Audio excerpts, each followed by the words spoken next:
마태복음 1장을 잠깐 보시면요.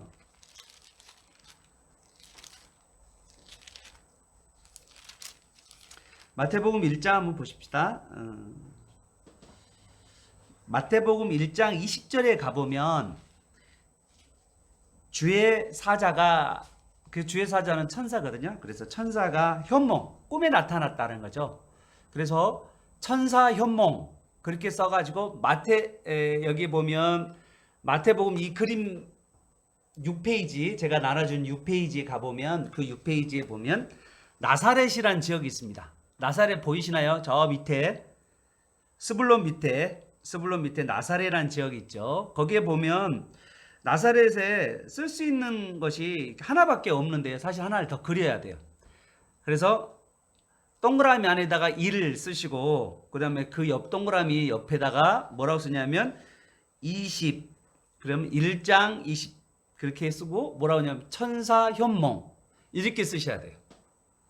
되셨나요? 천사 현몽.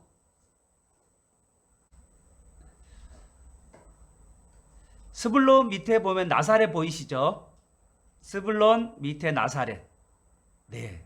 보이신가요? 네, 찾았죠? 거기다가 보면 나사렛에 쓸 것이 하나밖에 없는데 나사렛 여기 보면 13장 원래 13장 54절에 배척이라는 게 원래 지금 그 항목에 하나가 있는데요. 그거 위에다가 나사렛하고 바로 지금 현재 동그라미하고 비어있는 그 칸 바로 위에다가 나사렛 밑에 지금 하얀색으로 되어 있는 공간 바로 위에다가 뭐라고 쓰냐면 1 동그라미 1 동그라미 20 그리고 배척 배척 죄송해요. 배척이 아니죠. 배척이 아니죠. 뭐라고 해야 되냐면 1 천사 현몽 이렇게 쓰십시오. 천사 현몽. 되셨나요? 스불론 밑에 나사렛 반응 보여주세요. 네, 카톡에 보면 네, 찾으셨죠? 네. 그러니까 지금 나사렛에서 천사가 나타나 가지고 요셉에게 하신 이야기죠.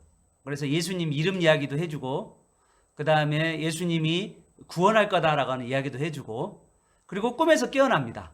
그리고는 마리아를 데려오죠. 그리고 예수님이 태어났다는 이야기까지가 이미 태어난 이야기가 이미 1장에서 끝나버려요. 여러분 1장에서 예수님 탄생했다는 이야기인 거예요. 마태복음에 1장에서 예수님 탄생 끝났어요. 이미 끝났고요.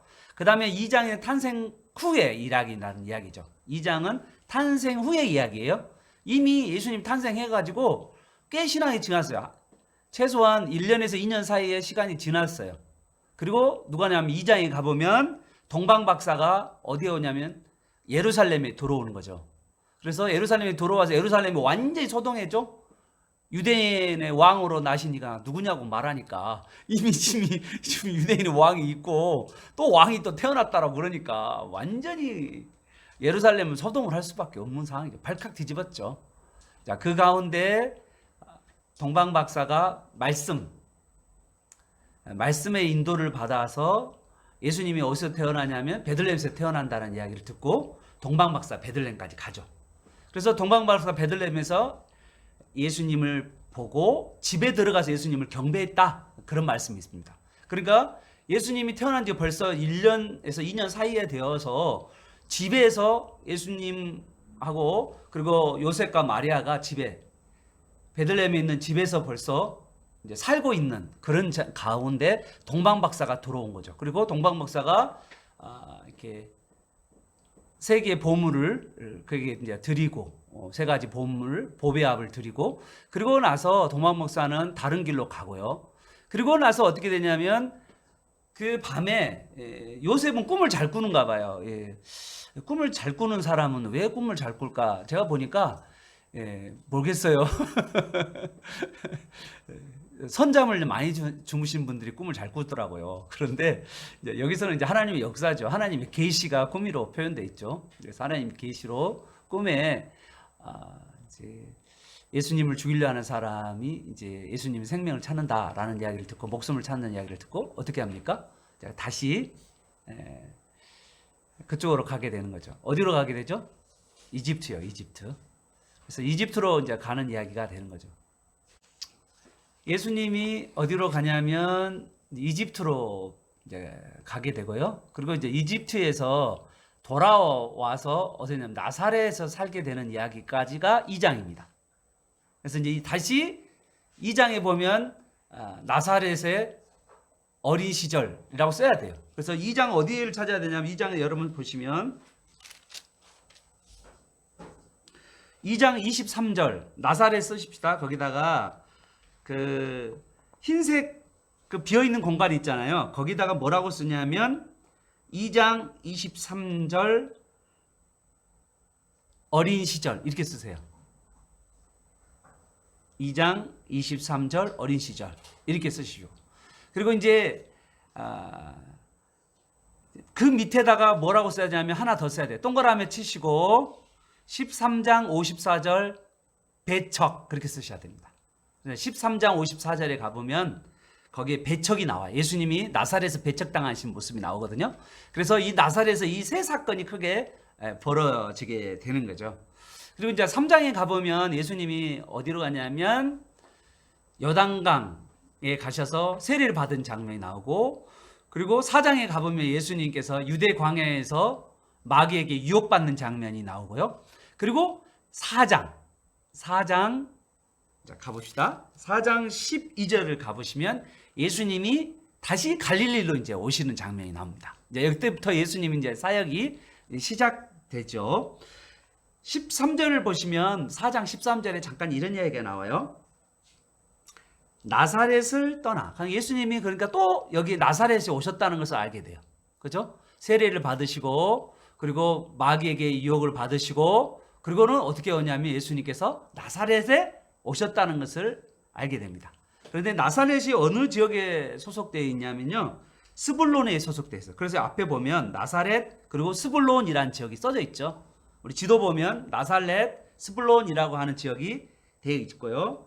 그 다음에 뭐라고 나오냐면 납달리 지경 해변에 있는 가버나움이라고 4장 13절에 성경에 보면 나와 있는데, 납달리라는 지역이 뭐냐면 납달리, 여기 지도에 보시면 납달리라는 지역이 있어요. 보이시죠? 그 납달리 지역에 있는 가버나움이다 라고 기록되어 있는 거죠. 그래서 스불론에 있는 지역에 있는 나사렛, 납달리에 있는 가버나움, 그렇게 되어 있다는 것을 보게 돼요. 그래서 예수님이 어떻게 하냐면 이 가버나움에서 사역을 시작하게 되었다라는 이야기가 됩니다. 그래서 예수님께서 17절에 보니까 4장 17절에 예수님께서 비로소 전파하기 시작했는데 회개하라 천국이 가까이 왔다. 그러면서 예수님께서 첫 번째 선포한 것은 회개, 그리고 천국이 가까이 왔다. 천국을 받아들이려면 먼저는 뭐 해야 되냐면 회개해야 된다. 너의 삶의 주인을 바꿔야 된다. 너의 삶의 방향을 바꿔야 된다. 그래야 하나님 나라 안에 들어갈 수 있다. 이렇게 지금 이야기하고 있는 거죠. 그리고 나서 예수님이 4장 18절에 보십시오. 4장 18절에 보면 가버나움에서 첫 번째로 한 게 뭐냐면 4장 18절 여기 지도에 보십시다. 한번 보십시다.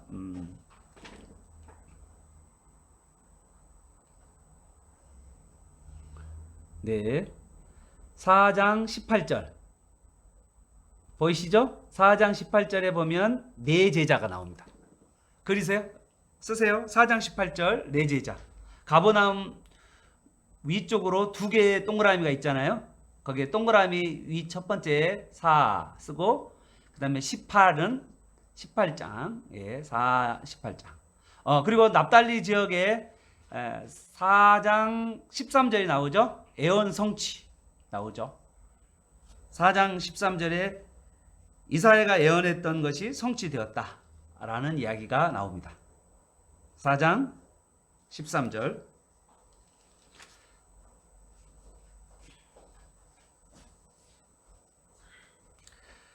그 4장 14절에 가보면요, 이렇게 되어 있어요. 이사야서 선지자 이사야를 통해서 하신 말씀을 이루려 함이라. 그러면서 15절과 16절이 나오는데 이게 바로 이사야서 9장 1절과 2절이에요. 써놓으세요. 이사야서 4장 14절에 선지자 이사야라고 쭉 밑줄 긋고 이사야 9장 1절에서 2절 그러면서 그 1절과 2절이 뭐냐면 15절과 16절 이야기를 이야기하는 거죠. 그래서 이방 땅 갈릴리에서 큰 빛이 비쳤다. 그 이야기가 나와 있죠. 그래서 4장 13절이 바로 납달리 지역 스불론 납달리 요단강 건너편 해변길을 따라서 이방 갈릴리여 흑암에 앉아 있는 백성이 큰 빛을 보았고 사망의 땅과 그늘에 앉은 자들에게 빛이 비추었도다 하였느니라. 이렇게 기록되어 있죠. 그래서 이게 바로 이사야서 9장 1절에서 2절. 그래서 납달리 지역에서 예언이 성취된 이야기가 나오게 되는 거고요. 그리고 이제 하나 더 가면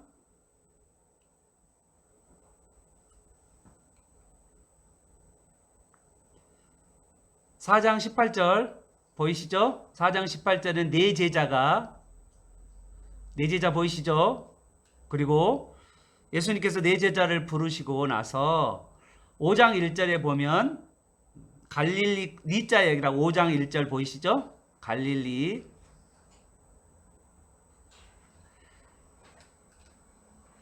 5장 1절 가버나움 위쪽에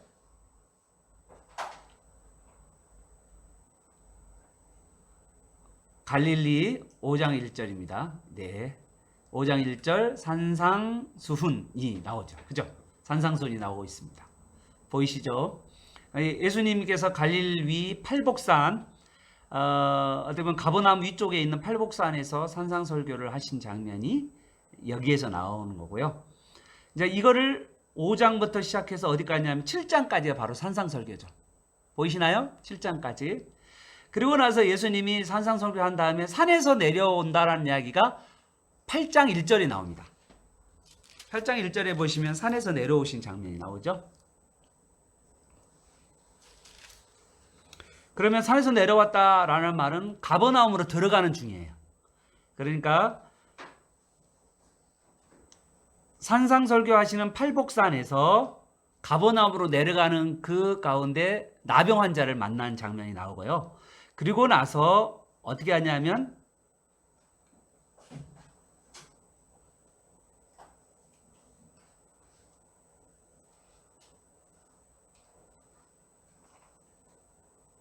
네, 그러죠. 8장 5절에 가보면 백부장의 하인을 고치는 장면이 나옵니다. 8장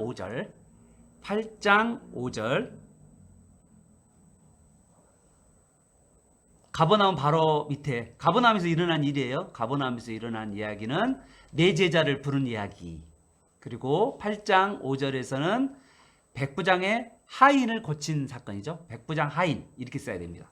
백부장 하인 치유 백부장 하인 예죠. 백부장을 만난 장면이죠. 거기에 백부장을 만나고 백부장의 하인. 여러분 백부장의 하인은 어느 민족 사람일 것 같아요? 여러분 생각에는 백부장의 하인이니까 종이니까. 백부장이 어느 나라 사람일 것 같아요? 그 당시 로마의 지배 아래에 있었기 때문에 로마의 백부장일 거 아니에요? 그러면 백부장 하인은 누굴 것 같아요? 어느 민족 같아요? 네, 성경에는 안 나와 있는데요. 저는 백부장 하인도 이방 사람이라고 생각합니다. 유대인이 아니에요. 그러니까 오늘 마태복음 8장 5절에 나와 있는 백부장의 하인은 누구냐 하면 이방인이에요. 그러면 예수님께서 뭐 하시냐면 이방인을 치유하시는 사건이다 라고 보시면 좋을 것 같아요. 그리고 8장 14절에 가보면 누가 나오냐면 베드로의 장모가 열병이 나왔죠. 오늘날 이야기하면 콜레라. 오늘 이야기하면 뭐라고 말할 수 있을까요? 콜레라 또는 오늘날 이야기하면 코로나19 바이러스입니다. 열병을 아시는 이야기가 나오고요. 그 다음에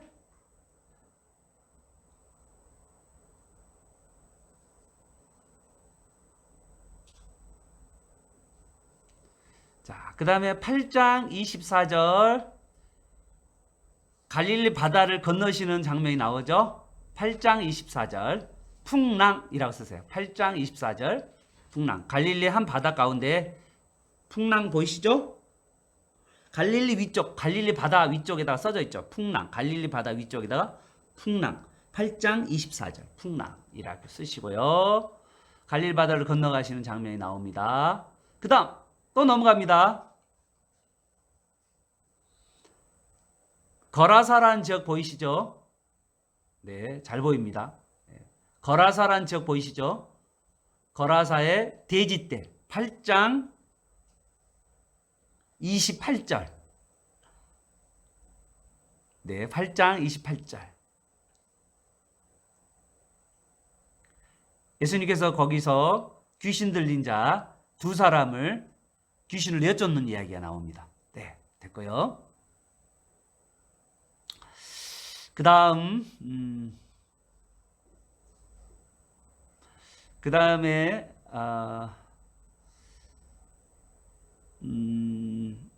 다시 돌아와야겠죠? 네, 오늘 8장까지만 할게요. 네, 여기까지. 자, 그리고 나서 여러분 8장까지만 하고요. 제가 이제 지도를 한번 그 경로, 예수님의 경로를 한번 해보도록 하겠습니다. 경로. 자, 쭉 넘겨서 제가 예수님의 경로를 한번 잡아보도록 하겠습니다. 이동 경로.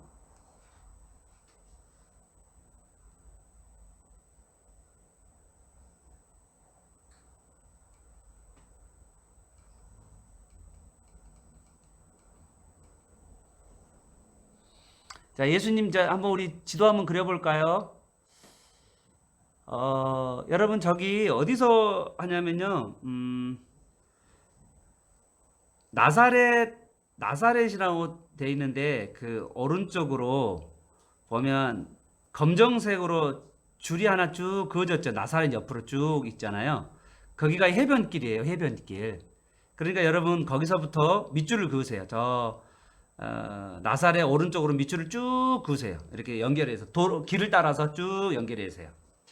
이게 뭐냐면 이집트에서 돌아온 길이에요. 이집트에서 돌아온 길. 됐나요? 자, 나사렛 오른쪽에 길이 보이죠? 그 길을 따라서 쭉 그림 그려보세요. 그러면서 이집트 가는 길이 이쪽 오른쪽으로 쭉 가면 이집트예요. 이집트 해변길 이집트로 내려간 길인데 그 이집트에서 요셉과 마리아와 예수님이 올라왔잖아요. 그래서 나사렛에서 어린 시절을 보냈잖아요. 이해됐나요? 됐죠? 그 다음에 여러분 여기 보면 그 다볼산 옆으로 쭉 보면 약간의 그 막 이렇게 점선으로 되어 있는 데 있잖아요. 점선으로 되어 있는 거 있죠. 이게 점선에서 쭉 그림을 그려서 쭉 이렇게 가면 예수님이 요단강까지 건너가셔서 요단강 건너편 건너가지고 밑으로 쭉 요단 개혁으로 내려가면 베단이라고 하는 지역, 요단강 베단이라는 지역에서 예수님 세례를 받으셨잖아요. 그 길로 쭉 가시면 예수님이 30세 공생이 시작할 때 가셨던 그 길이에요. 되셨나요? 네. 다볼산 쪽 위쪽으로 해서 나사렛에서 위쪽으로 쭉 올라가셔서 한번 그려보세요. 안 나와 있어요. 안 그려놨는데 그렇게 쭉 한번 그려보세요. 이렇게 다볼산 따라서 거기 따라 쭉 가시면 30세 예수님이 세례 받을 때 내려가셨던 그 경로예요. 오케이, 되셨죠? 그리고 예수님이 다시 어떻게 했냐면 돌아오셔요. 다시 컴백 돌아오셔요. 어디요? 세례 받고 유대광야에서 유혹받고 다시 갈릴리로 돌아오시는데 돌아온 길이 뭐냐면 다시 컴백 돌아오세요. 그리고 그 길로 따라 내려오세요. 그리고 어디로 가냐면 나사렛으로 가세요. 나사렛에서 쭉 내려오세요. 그래서 나사렛까지 오셨어요. 그리고 나서 다시 거기 세포리스 보이죠? 세포리스로 올라가세요. 자, 올라갑니다. 세포리스로 올라가서 나사렛에서 세포리스로 올라가세요. 세포리스로 가서 쭉 세포리스로 가서 그리고 다시 위로 올라갑니다. 올라가면 가버나움으로 올라가는 길이에요. 쭉 따라서 올라가 보세요. 그 길 따라서 가버나움. 올라갑니다. 예, 쭉 올라가 세포리에서 따라서 위로 올라가세요. 쭉 올라갑니다. 예, 위로 올라가면 어디냐면요. 가버나움까지. 예, 거기까지. 예수님이 거기 가셨다가 되셨죠? 그리고 가버나움에서는 예수님이 산상송을 하는 데는 왔다 갔다 하는 데거든요. 그러니까 별로 가버나움으로 보시면 돼요. 산상송을 하는 데는 산인데 팔복산인데 그거는 뭐 가버나움으로 보시면 되고 다시 가버나움에서 어디냐면 이제는 갈릴리 바다를 건너가는 거죠. 자, 갈릴리 바다를 건너가 봅시다. 자, 이렇게 해서 건너갑시다. 배를 타고 쭉 건너가세요. 오늘 건너가는 거죠. 배 타고 건너갑니다. 그리고 거라사 지역에서 다시 돌아오셔야죠. 예, 다시 돌아옵니다. 그리고 가버나움에서도 9장에 가보면 중풍병자, 혈루병 여인, 12살의 소년, 그리고 이렇게 많은 사람들을 고치시는 이야기들이 다시 가버나움. 그래서요, 가버나움에다 여러분 꼭 체크를 했어요. 마태복음에는 예수님이 가버나움 사역하는 장면이 정말 많이 나와요. 그리고 예수님이 사역의 베이스 캠프가 가버나움입니다. 예수님은 이 가버나움을 중심으로 왔다 갔다 하시면서 꼭 사역을 하셨어요. 그래서 가버나움에다 색카펜을 쭉 해주시면 되는 거죠. 자, 됐습니까? 자, 오늘 지도 8장까지 끝냈어요. 와. 자, 이제 제가 아주 중요한 이야기를 포인트를 잡아서 이야기할 테니까 잘 들으세요. 5장부터 7장까지는 예수님이 산상설교인데 팔복산에서 있었던 산상설교예요. 팔복산 예수님 산상설교인데 이건 뭐냐면 하나님 나라의 새로운 법, 하나님 나라의 백성들이 살아가야 할 새로운 법에 대한 이야기가 산상설교예요. 그래서 이 5장부터 7장은요 우리가 정말 계속해서 반복해서 들어야 할, 그리고 이걸 묵상하고 이거를 내 것으로 삼아야. 그래서 이거를 뭐라고 하냐면 신앙 인격이라고 제가 이야기했죠. 예수님께서 우리에게 주신 하나님의 백성은 어떤 사람이어야 되는가가 바로 5장부터 7장까지요. 그래서 왕의 규칙, 왕의 명령, 백성 왕께서 하나님 나라 왕이신 예수님께서 백성에게 주신 수칙, 수훈, 명령, 뭐 이렇게 보시면 좋아요. 이렇게 살아라고 하시는 5장부터 7장 그렇게 되는 거죠. 그러면 이제 여러분 잘 보시면 이제 왕이 명령을 하시고 선포하시고 5장부터 7장까지 선포하시고 그 다음에 8장 9장이 뭐냐면 왕이 권세를 가지고 치유하시고 이적을 베푼 사건이에요. 왕의 권세, 이게 8장 9장입니다. 그리고요 10장은 뭐냐면 왕이 제자를 훈련시키는 장면이다. 그래서 여러분 이걸 흐름은요 되게 중요한 흐름이에요. 자, 말씀을 선포하시고 그리고 병자를 치유하시고 귀신을 내어쫓으시고 치유와 그리고 내어쫓는 그런 일들을 통해서 구약에는 예수님께서 신약에는 예수님께서 팔복산에서 산상설교를 산에서 하셨던 것처럼 모세가 출애굽기에서 시내산에서 하나님의 말씀을 받아서 백성들에게 가르치는 그와 똑같이 이게 뭐냐면 그 말씀이 있고 그 다음에 말씀 다음에 하나님의 능력이 나타나는 것처럼 이 말씀과 함께 하나님의 능력들이 권세들이 나타나게 돼 있다는 거죠. 그래서 여러분 이 하나님의 말씀과 하나님의 능력이 같이 이렇게 나오는 모습들이 지금 이렇게 쭉쭉쭉 설명되어 있다는 거예요. 그리고 10장에 와서는 하나님의 백성 중에 제자들을 모아서 제자들을 파송하고 훈련시키는 그런 장면으로 되어 있다는 거죠. 그래서 예수님의 이 사역하시는 걸 보면 첫 번째 5장부터 7장까지는 말씀 사역, 그 다음에 8장부터 9장까지는 치유 사역, 그리고 10장은 제자 훈련 사역, 이렇게 딱 잡으시면 되는 거죠. 치유 사역은요 어떻게 보면 신약에 새로운 출애굽 사건이랑 똑같아요. 마귀로부터, 사탄의 권세로부터 백성들이 사탄의 권세에서 노역을 받고 고통하고 유리방하고 힘들어하는 그 백성들을 예수님의 권세로 그들을 건져내어 주시는 그 사건이 바로 치유 사건이고 기적 사건임을 여러분 믿으시길 바랍니다. 그래서 지금도 예수님께서 여러분들을 치료하시고 마귀의 손에서부터 여러분을 건져내어 주시는 그런 은혜가 여러분에게도 임할 줄을 여러분 믿으시길 바랍니다. 그리고 예수님께서 10장에서는 제자 훈련을 통해서, 그래서 여러분 이 과정은요 되게 중요합니다. 우리가 사역을 할 때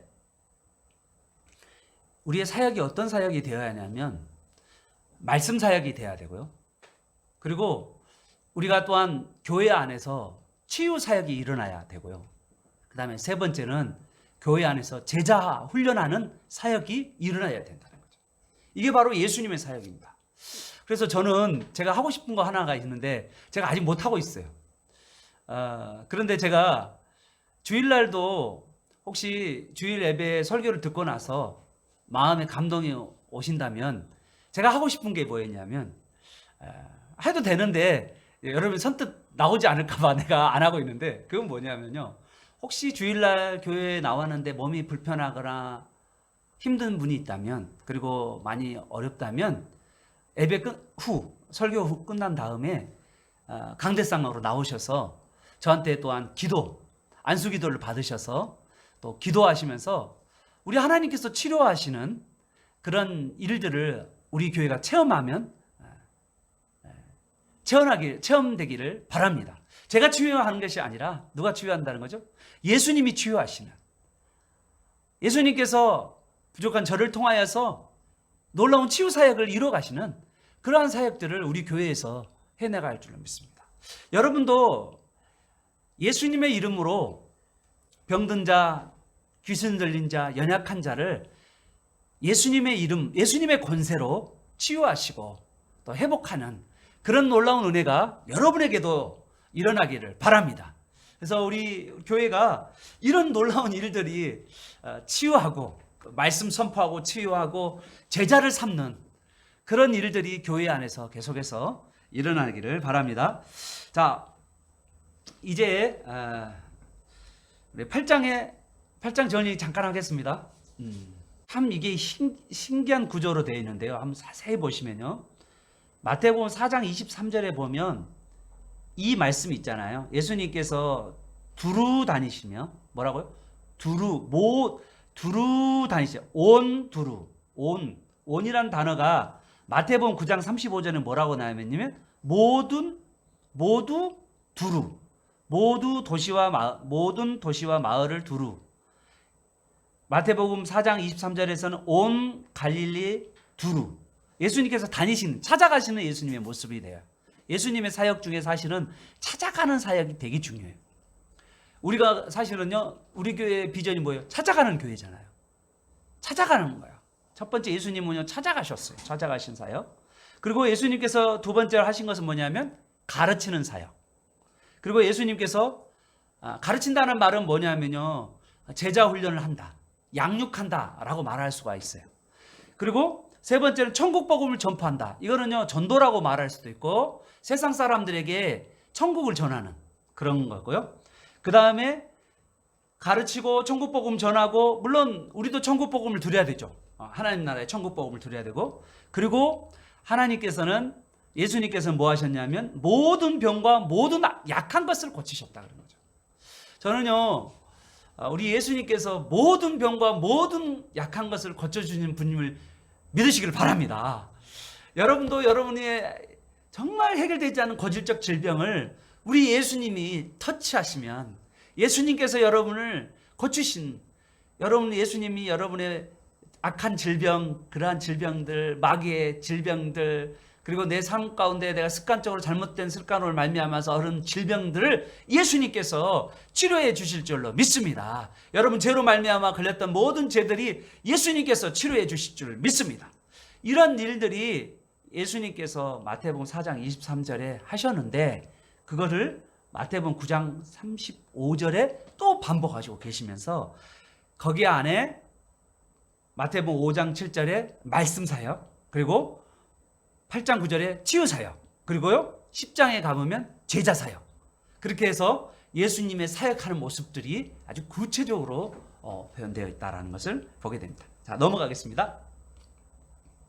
자, 지금 이게 갈릴리 북쪽에 보이시면 갈릴리 북쪽 팔복산에서 예수님께서 산상설교를 마치시고 이제 내려가십니다. 내려가셔서 예수님께서 산상설교를 마치시고 내려가셔서 8장입니다. 자, 우리 8장을 잠깐 보시면 8장 제가 제목을 달았어요. 자, 8장 제목 한번 해보겠습니다. 시작. 그가 어떤 분이기에 이런 능력을 행하시는가 라는 구절이요. 제가 핵심 구절로 잡았어요. 자, 그가 어떤 분이기에 이런 능력을 행하시는가 라는 거죠. 그러면서 제가 그분이 누구인가를 8장에서 봐야 돼요. 여러분 여기 8장에서요. 우리는 많은 치유들을 보는데 오늘 이 8장의 핵심이 뭐냐면 예수님이 병을 고치시는 분이라는 걸 믿으라 라는 것보다 예수님은 병을 고치는 분임을 여러분 믿으시길 바랍니다. 그런데 그것보다 더 중요한 게 있어요. 이 병 고치는 사역이 왜 하느냐라는 거예요. 사실은 이 8장은 뭐를 이야기하냐면 병을 많이 고치는데 8장 9장이 병을 고치는데 병 고치는 예수님을 믿으라 그런 말이 아니에요. 오늘 이 본문에서 정말 말하고 싶어 하는 것은요. 병 고치는 예수를 믿으라는 것보다 더 말하고 싶은 것은 병 고친 그 예수님이 누구냐라는 거예요. 여러분 이 세상에 병 고치는 사람 얼마나 많은데요. 여러분 의사도 병 고쳐요. 의사가 병 못 고치나요? 병 고치잖아요. 병 고치는 것을 믿으라는 게 아니라는 거예요. 병 고친 그 예수님이 누구냐? 그러니까 병 고침이 중요한 게 아니에요. 이 8장 9장이 병 고치고 귀신 놓치고 그런 것이 중요한 게 아니에요. 오늘 이 본문에서 말하고자 하는 것은요. 그런 병을 고치고 귀신을 내어쫓은 그분, 그 예수님이 누구냐라는 거예요. 여러분 예수님이 누군가를 여러분 믿으시길 바랍니다. 예수님이 누구인가? 오늘 이 8장은요, 9장은 예수님이 누구인가를 말하는 거예요. 예수님은 우리의 유일한 구원자임을 믿으시길 바랍니다. 예수님은 우리의 유일한 소망임을 여러분 믿으시길 바랍니다. 예수님이요, 우리의 구원자이시고 유일한 구원자이시고 유일한 소망이시고 예수님이 바로 구약에 기다리던 메시아. 오늘 이 8장과 9장은 그 이야기를 하고 싶은 거예요. 병 고치는 예수님을 이야기하는 게 아니에요. 이 세상에요. 불교도 병 고치기도 하고요. 무당도 병 고치기도 하고요. 그렇죠? 의사도 병도 고치기도 하고요.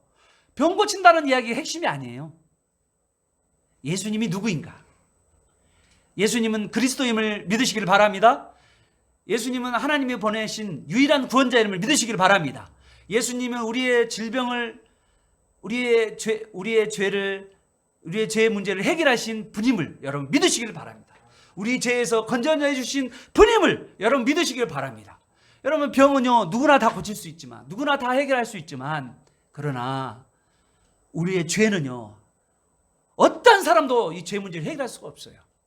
오직 예수님이 우리의 죄 문제를 해결하기 위해서 이 땅에 오시고 죄로 말미암아 질병 들고 병 들고 귀신 들려는 그러한 자들에게 예수님께서 오셔서 병을 치료하시고 귀신을 내쫓으시면서 예수님이 누구인가? 예수님이 바로 유일한 구원자이고 메시아이고 그리스도인 것을 말하고 있는 거예요. 오늘 그런 믿음이 여러분에게 임하시기를 바랍니다. 아멘. 그래서요 오늘 1장 1절부터 17절까지는 예수님, 제가 어떤 본문을 찾냐면 예수님을 믿는 나병 환자와 백부장 그리고 베드로의 장모와 다른 많은 치유들이 일어나는데 이 치료한 모든 치유들이 뭐냐면 바로 예수님이 누구인가를 말하기 위해서요. 그리고 18절부터 22절까지는요 너희는 나를 따르라고 예수님이 말씀하셨는데 이 예수님은요 예수님이 제자도에 대한 이야기를 하셨고요. 그리고 예수님께서 갈릴리 바다를 거니시면서 바람과 파도를 순종시켜 잠잠케 하시는 그런 일을 통해서 예수님이 누구인가? 이분이 누구이기에 이런 능력을 행하는가? 여러분, 우리 이분이 누구인가를 알아야 돼요. 병이 낫다라는 것이 여기에 핵심이 아니에요. 그런데 많은 분들이 병 나는 것으로 핵심을 잡으려고 하고요. 많은 사람들이 귀신 쫓는 것으로서 핵심을 잡으려고 하는데, 그거는요, 이 본문이 말하고자 하는 의도가 잘못된 거예요. 포인트를 잘못 잡았어요. 예수님이 누구인가를 말하고자 하시는 거죠. 그분이 병을 고치고 그분이 귀신을 내쫓는다는 말은 출애굽 사건을 벌어지는 사건이고, 질병으로 인한 많은 사건들, 질병으로 인한 많은 질병과 귀신들을 내쫓는 사건이라는 것을, 죄로 말미암아 생기는 많은 사건들을 해결하시는 분이라는 것을 말씀하고 있는 것으로 여러분 믿으시길 바랍니다. 오늘 그 예수님을 여러분 꼭 만나시길 바라요. 자, 이제 조금만 하고 마무리하려고 합니다. 조금만. 예, 오늘 좀 시간이 9시가 넘으면 저는 별로 좋은 거 아니라고 생각하고요. 자, 오늘 이 시간 8장을 잠깐 보십시다. 8장 1절. 자, 예수님이 산에서 내려오셨죠. 저는 예수님이 산에서 내려왔을 때 이 내려오시면서 누구를 만나냐면 지금 마을에 있을 수가 없어요. 누가요? 1절에 8장 1절에 2절에 보니까 누가 나와요? 나병 환자가 나오잖아요. 율법에서 가장 부정한 질병이 뭐냐면 나병이에요. 나병은 뭘 상징하냐면 죄를 상징합니다. 여러분 잘 아잖아요. 나병 걸리면 손가락 다 떨어지는데도 고통을 못 느껴요. 손가락 여기 코가 떨어지고 귀가 떨어지고 눈썹이 다 하고 손가락이 다 빠지고 다 발가락 다 떨어져 나가고 코가 다 떨어져 나가는데도 그 떨어진 것에서 고통을 못 느끼는 사람. 이게 나병은 뭐냐면 죄를 상징하는 거예요. 그래서 이 사람은요, 가버나움에 살 수가 없었어요. 그래서 뭐예요? 가버나움 밖에 살고 있었던 거죠. 그 가버나움 밖에 있던 나병 환자를 이 나병 환자는요 어떠냐면요, 병을 나은다라고 말을 하지 않고 오늘 여기 보면 나병 환자가 뭐냐면 깨끗해야 된다. 죄를 깨끗하게 씻는다라고 이야기하잖아요. 죄를 깨끗하게 씻는다라고 그러잖아요. 우리의 죄를 뭐예요? 죄를 난다 그렇게 말하지 않아요. 죄에 대해서 우리가 뭐죠? 죄를 씻는다. 예수님의 피로 말미암아 죄가 깨끗하게 씻어진다 그렇게 말하잖아요. 그러니까 나병은 뭐를 이야기하면 죄를 상징한다는 거예요. 그러면 죄를 씻는 분이 누구냐라는 걸 이야기해 주고 싶은 거예요. 여기서 나병을 고쳤다는 걸 말하고자 하는 게 아니에요. 오늘 성경이 병을 고쳤다. 물론 예수님이 병을 고쳐주신 분이면 여러분 믿으시길 바랍니다. 그런데 병 고치는 것에 목숨을 걸지면 안 돼요. 예수님이 병 고치는 것으로 오신 게 아니라 병을 고치는 분은 이 땅에 엄청 많다니까요. 병이 때문에 목숨을 거는 게 아니에요. 물론 예수님이 병을 고치시고 치유하시는 분이 분명하시지만 오늘 여기서 말하는 것은 이 죄를 씻기 위해서 오셨단 말이에요. 오늘 여기서 뭐라냐면 이렇게 나옵니다. 나병 환자가 주여 원하시면 저를 깨끗게 하실 수 있나이다. 여러분, 이 나병 환자가 어떻게 하냐면 가족들과 격리되어서 정말 지금 우리 이제 코로나19로 말미암아 격리되었잖아요. 그럼 똑같이 지금 격리돼요. 가족과도 분리돼요. 상황에서. 만약에 이 격리를 어기고 사람 앞에 나타나면 어떻게 되냐면 돌로 쳐 죽이는 것이 율법이에요.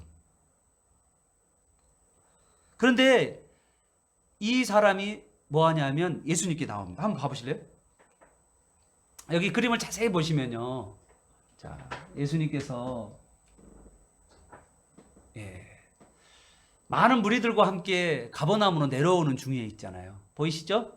그런데 갑자기 길거리에서 나병 환자가 나타난 거예요. 사람 앞에 나타나면 나병 환자 될까요? 안 될까요? 안 돼요. 돌로 쳐 죽여도 할 말이 없는 사람이 그러면. 그런데 이 사람이 이 나병 환자가 예수님께로 나왔다는 말이에요. 우선 나병 환자가 이 나온 것에 대해서 우선 나병 환자보다 이 나온 것에 대해 나병 환자 좀 이따 이야기할 거예요. 나병 환자보다 더 중요한 건 뭐냐면 예수님이죠. 예수님이 뭐를 하시냐면, 여러분 나병 환자를 만지면 안 되거든요. 나병 환자를 만지면 어떻게 되냐면 만진 사람도 부정해져요. 그게 율법입니다. 그런데요, 예수님이 뭐 하냐면 오셔서 이 나병 환자의 몸을 대셔요. 여기 나오잖아요. 손을 내면서 그에게 대시니라. 3절에 나오잖아요. 예수님께 손을 대신단 말이에요.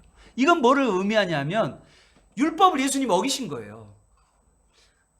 사람들 봤을 때 율법을 어기는 건데, 여러분 예수님이 뭐 하신 분이냐면 이 율법을 뭐하러 오셨냐면 성취하러 오셨는 거예요.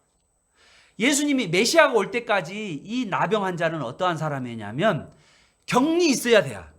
메시아가 올 때까지, 자신의 문제를 해결할 메시아가 올 때까지, 자기 문제를 치유해 줄, 이 문제를 해결해 줄 메시아가 올 때까지 뭐 해야 되냐면 격리되어 있어야 된단 말이에요.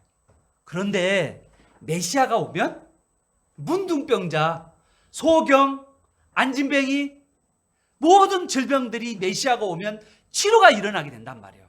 그래서 이 병이 치유받게 되는, 그리고 이 사람이 이 죄악이, 이 사람의 죄가 깨끗하게 씻어지는 그런 일들이 예수님을 통하여서, 메시아를 통하여서 일어난다는 거예요.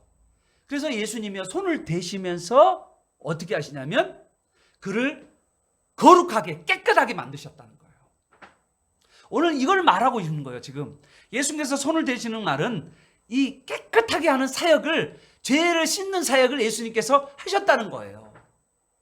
오늘 이것이 여러분 핵심 포인트를 여러분 믿으시길 바랍니다. 그런데 여러분 보십시오. 예수님이요, 이 본문과 똑같은 본문이 마가복음 1장 40절에서 45절에 이 본문이 똑같은 본문이 나와요. 이 본문이 나오는데 이 본문에 보면 예수님의 마음이 들어있었어요. 뭐라고 이야기하냐면 예수님이 이 나병 환자를 바라보고 마가복음에서는 불쌍히 여긴다라는 단어를 써요.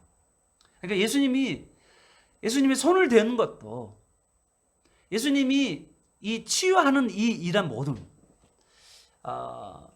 이제 우리나라에도 지금도 치유 사역을 하시는 많은 분들이 있어요. 치유 사역이 중요한 게 아니라고 했죠. 복음서에서 말하는 치유보다 더 중요한 것은 그 치유하시는, 예수님이 치유하시면서 말하고자 하는 것은 뭐냐면 이 예수님이 누구인가요? 우리나라에 많은 치유 사역을 하는 분들은 이 치유 사역을 통하여서 치유 사역을 통해서 예수님을 만나게 해야 되는데, 이 치유 사역을 통해서 그 치유 사역자에게 매이도록 만드는 사람들이 바로 요즘에 우리나라에 또 전 세계적으로 치유 사역하는 분들이 오류를 범하고 잘못되어 가는 게 그런 거예요. 치유가 왜 치유를 하시냐? 그 바로 예수님이 치유하신 분임을 말하기 위해서 치유를 사역을 해야 되는데, 사람들은 예수님이 치유한다는 이야기를, 예수님에서 이 치유는 뭘 의미하냐면 병으로 온, 아니 죄로 말미암아 온 이 치유를, 죄로 말미암아 질병, 그리고 죄로 말미암아 우리 삶 가운데 잘못되는 것으로 말미암아 생기는 것을 통하여서 예수님께서 이러한 것들을 치유하시고 깨끗게 하시고 회복시켜 주시는 분인가라는 것을 말하고 싶어서 치유 사역을 해야 되는데, 이 치유 사역자들이 뭐냐면 어느 순간에 자기가 예수님이 돼버려요. 우리 안에, 혹시 여러분 안에, 저는 우리 교회 안에 치유의 은사가 있는 분이 임하시기를 바랍니다. 우리 치유의 은사가 있는 분이 생기기를 바라요. 우리 교회 안에 아픈 사람들, 질병 있는 사람들, 서로 좀 장애가 있거나 어떤 내적인 외적인 그런 모든 사람들이 있는 분들이 뭐냐면 치유 사역 하시는 분을 통하여서 우리 교회 안에 치유가 벌어지기를 바랍니다. 그런데 이 치유가 왜 벌어져야 되냐면 누구를 가르치기 위해서? 예수님이 오셔서 우리를 치유하셔서 예수님이 바로 진정한 메시아고 그리스도이고 나의 구원자라는 것을 가르치기 위한 치유 사역이라는 거예요. 저는 우리 교회가 정말 치유를 통해서 예수님을 만나는, 예수님이 나의 구원자이심을 고백하는 그런 교회가 되기를 바랍니다. 아멘. 네. 여러분 잘 보십시오. 이 예수님께서 뭐라고 이야기하냐면 이 치유 사역의 가장 큰 능력이 어디서 나타나냐면 그 치유를 하는 분들 대부분의 사람들이 보면 제가 어떤 거 보냐면요. 저도 이제 치유 사역에 관심이 많았어요. 저도 관심이 많고 여러분 혹시 이 치유 사역에 관심 있으신 분들은 주의를 하시면서 들으셔야 돼요. 치유 사역을 하시는 분들을 보면 제가 월등하게 어떤 다른 일반 사람들보다 그 사람한테 가면 사실은 많은 치유가 벌어져요. 뭐 이제 조금 더 다른 사람보다 더 많이 일어납니다. 근데 그 사람들 대부분 제가 보면 그 치유 사역 하시는 분들 대부분의 특징이 뭐냐면 첫 번째는 어떠냐면 사람에 대해 정말 불쌍한 마음을 가져요. 다른 사람에 대해서 긍휼한 마음을 가져요. 그리고 두 번째는요, 이 치유가 어떤 거냐면 마귀 사탄에 그리고 죄에서 죄에 사로잡혀 있는 저 사람, 마귀 사탄에 사로잡힌 저 사람, 저 마귀 사탄과 이 죄에 사로잡힌 저 사람을 건져내야겠다. 예수의 이름으로 저 사람을 건져내겠다는 그런 마음이요. 정말 강한 사람. 그런 사람들이 치유의 능력이 많이 나타나요. 제가 보니까. 그리고 오늘 우리 교회 집사님 중에서 성도님 중에서 예수를 믿다가 어느 날 갑자기 교회의 필요에 의해서 예수님께서 치유의 능력을 주실 때가 있거든요. 그럴 때 여러분 그 치유의 능력을 가지고 있는 사람들은 보면 대부분이 그런 마귀에 사로잡혔던 것에 대해서 마귀에 대해서 아주 분노하고 적개심이 강하고 질병에 그리고 또 죄의 질병에 사로잡혀 있고 붙들려 있는 자들에 대한 안타까움과 그런 마음이 강한 사람들이 그런 벌어져요. 예수님도 그렇게 사역을 하셨어요. 그래서 여러분에게 저는 이제 말씀 중심으로 예수 그리스도를 증거하는 사람으로 하지만 이 말씀 안에서 이 예수 그리스도를 증거하면 예수 그리스도가 능력이 나타나서 치유가 벌어질 줄 믿습니다. 그런데 어떤 사람들은요 기도하는 가운데 치료가 나타나는 경우가 많이 있어요. 자, 그럼 이제 여러분 이제 치유 받았어요. 자, 그럼 나병 환자가 어디로 가냐면 이제 제사장께 가라고 예수님이 말했죠. 자, 그러면 생각해 보십시오. 자, 제사장이 딱 봐. 야, 너 나병 환자가 여기 왜 왔어? 이렇게 말할 거 아니에요? 누가 어쩌어 너? 딱 이렇게 말할 거 아니에요? 그랬을 때 뭐라고 했어요? 예수님이 나의 이 나병을 깨끗하게 하셨습니다. 라고 말할 거 아니에요? 그건 뭐를 이야기하냐면 이 나병을 통하여서 뭐 하냐면 예수님이 메시아인 것을 증거하기를 바라는 거예요. 이 나병 환자를 통해서 예수님께서 하신 계획은 뭐냐면 나병 환자를 통해서 예수님을 증거하기를 바라는, 예수가 그리스도인 걸 증거하기를 바라는 것입니다. 오늘 이제 예수님이 죄를 깨끗게 하신 분이라는 것을 첫 번째로 말했고요. 저는 오늘 한 가지 더 말하고 싶은 것은 나병 환자의 믿음이에요. 오늘 하나님 예수님이 우리의 그리스도라는 것에 분명한 여러분 확신이 있고 우리의 질병을 치료하시고 병을 치료하시고 귀신을 내어쫓으시고 온갖 능력들을 가지고 권세를 사용하신 분임을, 그리고 그분이 바로 예수님께서 하나님께서 말하셨던 그 메시아라는 것을 여러분이 믿으시고 뿐만 아니라 여러분 이 나병 환자가 가지고 있는 믿음, 어떤 믿음이냐면 이 믿음은요 우리 인생 가운데 해결하지 못하는 문제가 있잖아요. 나병 환자는 모든 질병 중에서 모든 그 악한 것 중에서 그 더러운 것 중에서 부정한 것 중에서 가장 부정한 것이 바로 이 나병인데 도저히 해결하지 않잖아요. 하늘이 내린 병, 하늘의 저주를 받은 병, 이게 나병인데, 그런데 뭐예요? 이 나병을 예수님께서 뭐 하셨죠? 치유하셨는데, 그런데 이 나병 환자, 세상에 많은 나병 환자가 있었지만 그 나병 환자 중에 이 사람이 누구를 찾은 거예요? 예수님을 붙잡은 거죠. 그것도 어떻게 해요? 예수님 앞에 나오는데 죽을 각오로 나오는 거죠. 돌 맞을 각오로 나오는 거죠.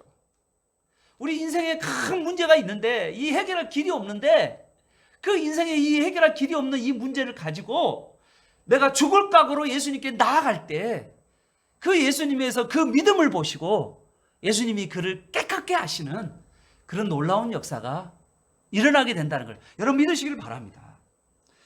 목숨을 걸고 주님께 나아가는 거, 이게 바로 믿음이라는 거예요.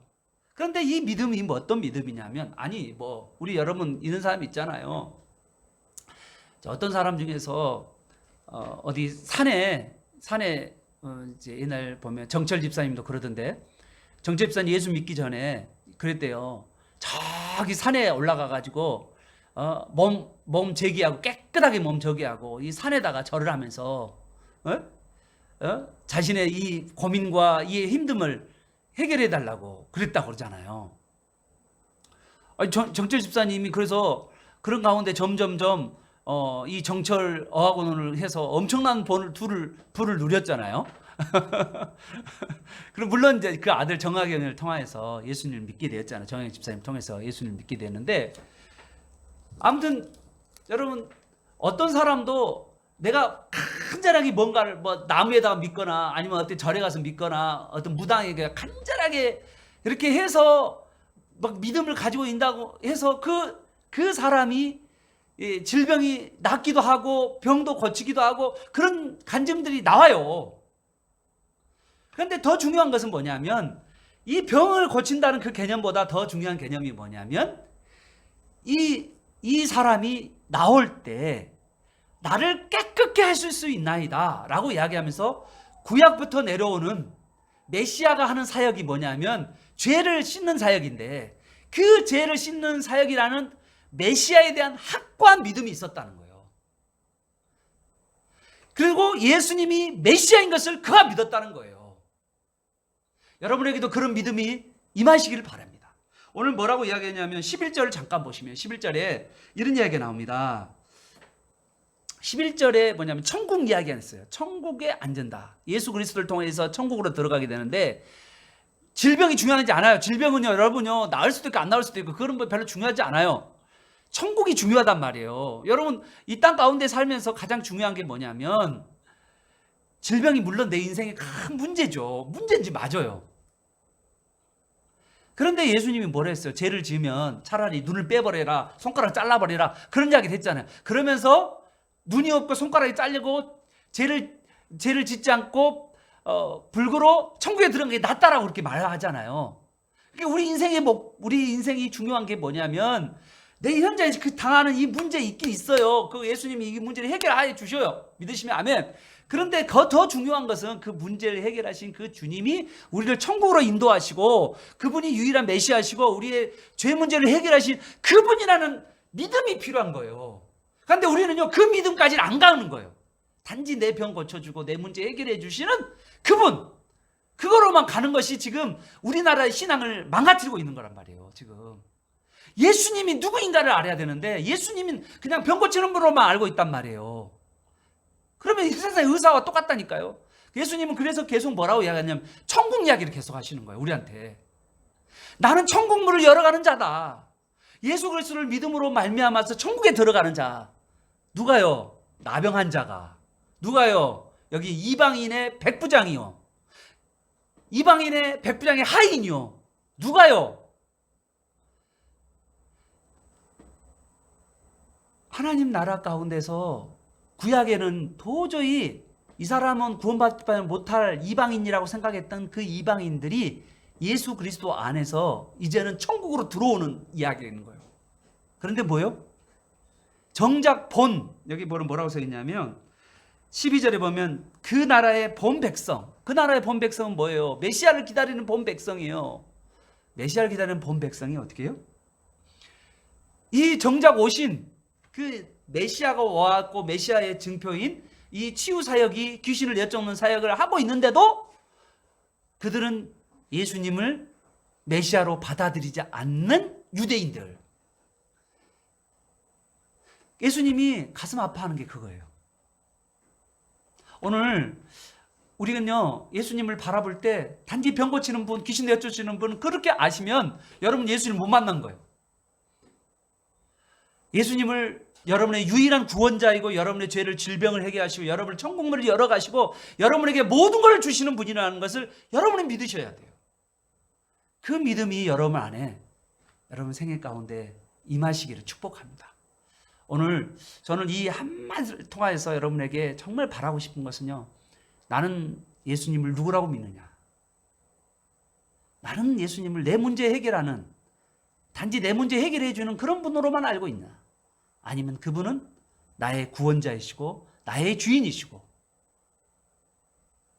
그리고 그분은 하나님이시고, 그리고 그분을 통해서 내가 천국으로 들어가게 되고 그분을 통해서 내가 천국에 앉게 되는, 나는 그분을 정말 나는 믿고 있는가? 나는 그분을 정말 따르고 있는가? 오늘 이 말씀을 붙들고 여러분 꼭 예수님을 따라 살아가는 저와 여러분 되시기를 바랍니다. 아멘. 자, 우리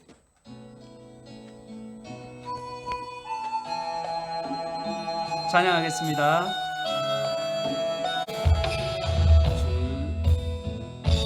주를 향한 나의 사랑을 고백하게 하소서. 아름다운 주의 그늘 아래 살며 주를 보게 하소서. 주님의 말씀 선포될 때에 강과 하늘 진동하리니 나의 사랑 고백하리라. 나의 구주 나의 친구 부러운 주의 속삭임 나의 이름을 부르시네. 주의 능력 주의 영광을 보이사 성령을 부으소서. 내 마른 곳 거룩해지도록 내가 주를 찾게 하소서. 모든 주께 드리리. 나의 구주 나의 친구 마음으로 주를 바라며 나의 사랑 고백하리라. 나를 향한 주님 그 크신 사랑 간절히 알기 원해. 우리의 말씀 거룩하시고 나를 자녀 삼아 주셨네. 나의 사랑 고백하리라. 나의 구주 나의 친구. 여러분, 우리 인생 가운데요, 많은 것을 성경을 통해서 보게 되고 누리게 됩니다.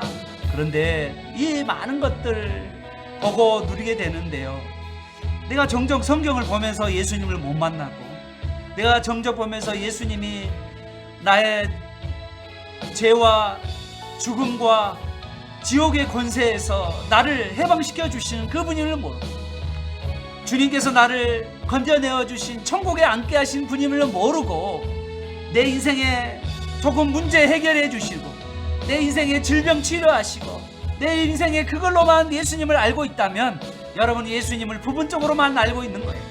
예수님을 온전히 안다는 것은 예수님이 누구인가를 아는 것인데, 그 예수님은 바로 하나님이시고 그 예수님은 나의 메시아이시고 그 예수님은 나의 구원자이시고 죄와 질병과 그리고 나를 저주에서부터 건져내어 주시는 그러한 분이심을 여러분은 그 예수님을 믿으시기를 바랍니다. 그 예수님을 쫓아가기를 바랍니다. 그 예수님을 따라가기를 바랍니다. 여러분, 성경을 보면서도 예수님을 만나야지 성경 안에만 매여 있지만 안 됩니다. 예수님이 어떤 분인가를 알고 예수님을 따라 예수님을 닮아가고 예수님을 쫓아가고 예수님을 따라가는 그러한 예수님의 제자로서 여러분이 살아가기를 바랍니다. 예수님을 대한 사랑이 깊어지고, 내가 이 문둥병자와 같이 이런 질병 가운데 도저히 내가 살 수 없는, 내가 질병에서 벗어나게 하시고 저주에서 벗어나게 하시고, 하나님 나의 죄로부터 나를 벗어나게 하시고 도저히 회복하지 못한 나로부터 건져내어 주신 그 예수님을 내가 사랑하고, 그 예수님을 따라가고, 온 맘 다해 예수님을 사랑하고 예수님께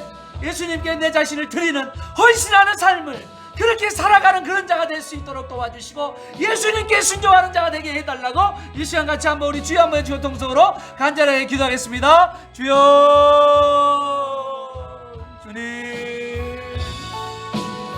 주님, 예수님을 나는 만나고 있는지, 나는 예수님을 내 인생의 주인으로 모시고 있는지, 나는 진짜 예수님을 나의 메시아로, 나의 유일한 구원자로 죄와 사망과 지옥의 권세에서 건져내어 주시고, 마귀의 세력에서 건져내어 주시고, 나를 건져내어 주시는 그분임을 나는 믿고 있는지, 나는 단지 내 인생의 조그만 문제, 나의 질병의 문제 때문에 매어서 그 문제를 바라보고, 그 문제만을 바라보고 그걸 해결하기를 바라고 있는 예수님이 정말 누구인지, 내 인생의 구원자로서 내가 정말 예수님을 주인으로 주님을 섬기고 있는지, 주님을 따르고 있는지, 주님을 향하여 내가 순종하고 있는지, 주님을 사랑하여 그분을 기쁘게 따라가고 있는지 내 자신을 보게 하여 주옵소서. 우리는 주님을 따르지 아니하고 우리는 너무나도 내 이기적인 삶을 살아가는 내 자신이 있지 않은지, 오늘 이 시간 정말 죽음을 각오하고 주님을 따랐던, 주님을 믿었던 사람처럼, 그리고 예수님을 향하여 우리의 먼 마음을 드렸던 것처럼 그렇게 우리 자신을 드릴 수 있도록, 주님께 헌신할 수 있는 그런 아버지 하나님 자로 살아갈 수 있도록 주님 도와주시옵소서. 우리 인생을 주님을 만나 우리 인생이 바뀌어지고 우리 삶이 바뀌어지게 하여 주시옵소서. 하나님, 우리는 항상 우리 삶의 우선순위를 놓쳐버립니다. 내가 중요하고, 내 문제가 중요하고, 나의 질병이 중요하고, 그것 때문에 우리는 목매일 때가 많습니다. 오늘 예수님은 너가 나를 정말 믿느냐? 너가 정말 나를 주님으로, 메시아로, 죄와 질병과 저주로부터, 마귀 사탄으로부터 건져내어 주신 그 구원자인 거 너는 정말 믿느냐? 우리 주님은 그걸 지금 우리에게 물어보시는 거예요. 그래서 건져내어 주신 엉망죄악에서, 엉망된 삶 가운데서, 망쳐진 삶 가운데서 나를 건져내어 주신 그 주님을 너는 정말 믿느냐? 나의 현실의 문제 때문에 그 주님을 따르는 것이 아니라 나의 인생의 근원적인 죄와 죽음과 저주와 마귀의 그 권세에서 건져내어 주신 그 주님을 정말 사랑하고 기뻐하고, 그것 때문에 내 인생의 방향을 결정하고 그리고 주님께 따르기로 결단하는 나의 삶인가?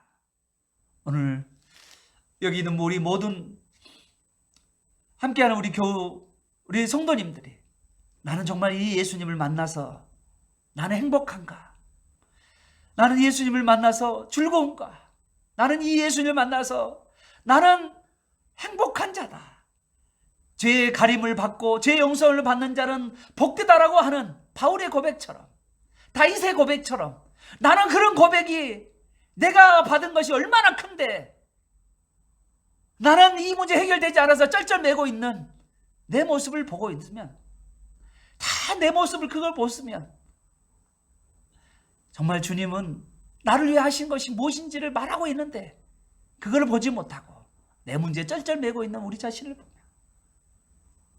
하나님 우리 자신을 안타깝게 여기게 하시고 오늘 주님을 보게 하여 주옵소서. 주님을 따르게 하여 주옵소서. 주님을 나의 주인으로 모시며 내 인생의 모든 것을 주님이 해결하여 주셨다는, 그래서 그 주님을 내가 기쁘게 따라가는, 주님을 사랑하는 그런 나의 삶이 되도록 주님 도와 주옵소서. 예수님의 이름으로 기도합니다. 아멘.